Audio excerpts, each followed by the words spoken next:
Hi everyone, Small Designs here, and this is part 5 of the Tamiya 135th scale M4A3 105 HVSS build.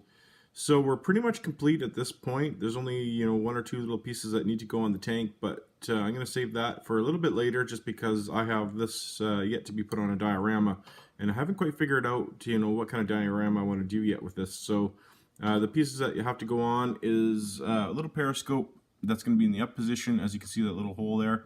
But I don't want to put that on yet just because I'll end up knocking it off at, knowing my luck. So I'm just going to wait until, probably the end. And I have a little bit of detail that needs to go on, the end of the barrel right here, like some soot and stuff.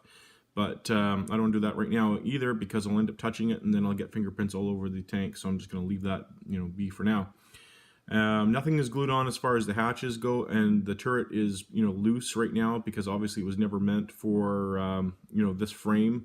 Like in real life it was, but not for the Tamiya kits because obviously I'm doing, taking this part of the hull that was meant for the Korean Easy 8 T23 turret, but not for this turret, right? Because obviously, if you follow my builds, I like to take my Tamiya M4s and make the variants that were never offered by Tamiya. So right now, if I flip this upside down, this whole thing would fall right out. But you have to go back in my prior videos to, kind of catch up. But the people that know M4s know exactly what I'm talking about.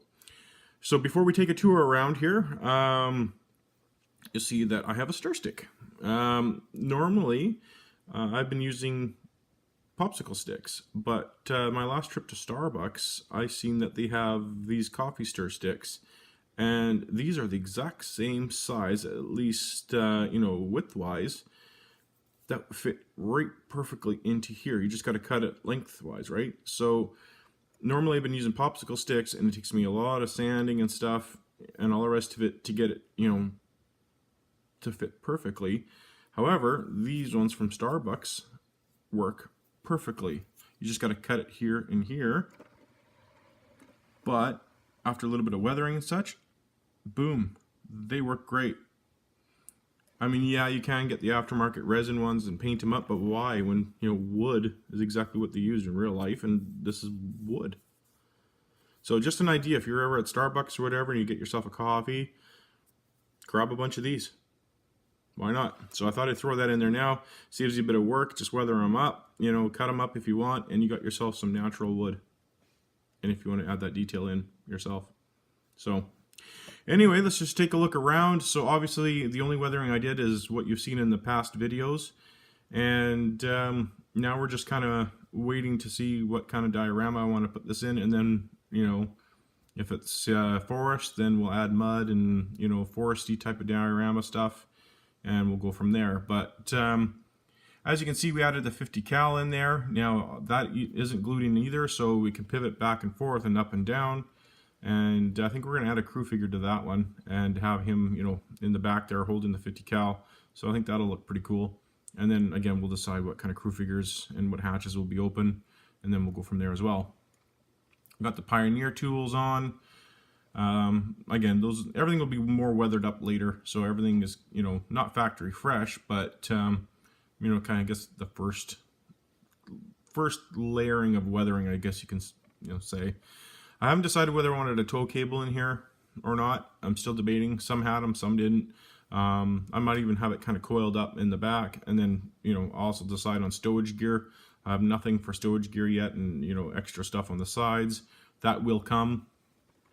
I just wanted to show off the work of the tank because usually all the Pioneer tools and stuff are covered up by stowage gear, so I really wanted to show it off. Of course, the antenna, that's from Voyager. That's an aftermarket thing. Let's have a look around. And a little bit of rust and stuff effects in there.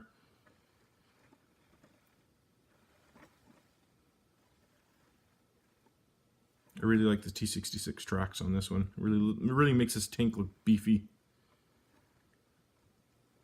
I really like the Tamiya kits as far as, the conversions go. With the Asuka and the Tasca ones, there's really no need to, at least in my opinion, to do the conversions because they kind of already did it for you, right?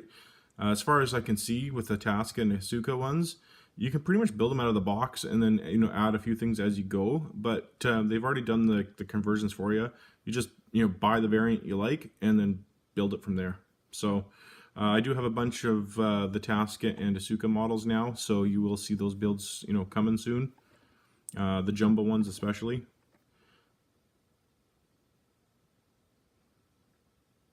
So there we go. So we're not done with this yet. So this is just like the reveal of the model in, you know, its almost completed form. Like I said, there's just one or two little pieces maybe to go on here and there.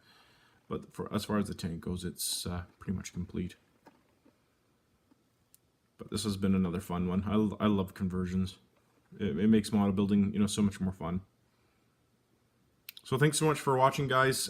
Please like, share, and subscribe and comment. I really like your comments. I like to get the feedback. And definitely hit that like button if you're watching. It really helps the channel grow. So stand by for more. Lots more to come on this one and other builds. So thanks so much, guys.